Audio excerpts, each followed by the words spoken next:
अपने सभी देशवासियों को प्रणाम करता हूं, जय हिंद बोलता हूं। मैं अपने देशवासियों से कहना चाहता हूं, और खासतौर से अपने अन्नदाताओं के लिए, जो आज कितने दिनों से अपनी मांगों को लेकर के सरकार के इस अड़ियल रवैये के खिलाफ, इस अन्याय के खिलाफ अपनी आवाज को लगातार बुलंद कर रहे हैं। सोचिए कि कितनी बड़ी लड़ाई लड़ रहे हैं उस सरकार से, उस अड़ियल बेलगाम सरकार से। हमारे देश के अन्नदाता लगातार मजबूती के साथ जिस तरीके से अपनी लड़ाई को लड़ रहे हैं, मैं ऐसे अन्नदाता किसानों के लिए 100 बार सैल्यूट करता हूं और उनके कंधों से कंधा मिलाकर के मैं खड़ा हूं। मेरी जितनी हैसियत है, मेरी जितनी औकात है, मैं उतनी ही बात करता हूं।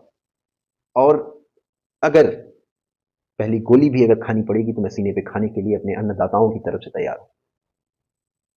और एक वर्दीधारी, ये वहां के जो प्रशासन है उनको एक संदेश देना चाहता हूं। जो लठ भांज रहे हैं, जो सामने आंसू गैस के गोले जो बरसा रहे हैं, जो अपने आकाओं की, अपने उच्चतम अधिकारियों के आदेश पे जो इस तरीके का कुकृत्य कर रहे हैं, उनको बता देना चाहता हूं, तुम्हारी लड़ाई वही जो आज तुम्हें आदेश दे रहे हैं, वही तुम्हारे पेट पे लात मारते हैं, वही तुम्हारे साथ शोषण करते हैं। तुम्हारे साथ कोई खड़ा होने नहीं आता है। तुम्हारे साथ यही किसान खड़े होते हैं,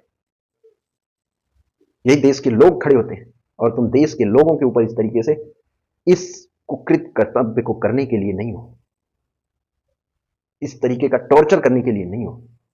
तुम पहले अपनी ड्यूटी को जानिए, तुम किस लिए हो। तुम कोई अनहोनी हो रही है, कोई गलत काम हो रहा है तो उस चीज को रोकने के लिए हो। कोई न्याय मांग रहा है तो उसके ऊपर लाठियां बरसाने के लिए नहीं हो। कोई अगर इस तरीके की बेलगाम सरकार हो और बेलगाम इस तरीके से चल रही हो, अपनी मनमर्जी के मुताबिक देश को जिस तरीके से चाहे उस तरीके से तोड़ मरोड़ रही हो, तो अगर उसके खिलाफ कोई अगर आवाज बन करके अपने देश को बचाने के लिए, बेहतर भविष्य को बनाने के लिए भारत के अगर कोई सच्ची रास्ते पे चल रहा है, सच्चाई के मार्ग पर चल रहा है, तो आप उसे कुचलने के लिए नहीं हो। ठीक है, आप सरकार के आदेश का पालन करने के लिए हो, आप रोकिए उनको, लेकिन आप आंसू गैस के गोले फेंक रहे हो, आप उनके ऊपर गोलियां चला रहे हो, आप उनके ऊपर लाठियां चला रहे हो। अरे तुम्हारा भी बाप किसानी है, तुम किसी बिजनेसमैन के और किसी नेता के बेटे नहीं हो। तुम वहां पे अपने किसी दूसरे के बाप के ऊपर अगर तुम लाठियां चला रहे हो, तुम्हारे भी बाप के ऊपर कोई लाठियां चला रहा होगा। तुम किसी आतंकवादी से वहां पे नहीं लड़ रहे हो। तुम अपने देश के किसानों से, अन्नदाताओं के ऊपर इस तरीके से बेरहमी मत करिए, क्योंकि तुम्हारी अगर कोई लड़ाई, अगर तुम्हें जब जिस दिन तुम्हें पीड़ा होगी, तुम्हारी अगर कोई लड़ाई लड़ेगा तो देश के लोग लड़ेंगे, देश के किसान लड़ेंगे, ना कि ये नेता और ये अधिकारी लड़ेंगे।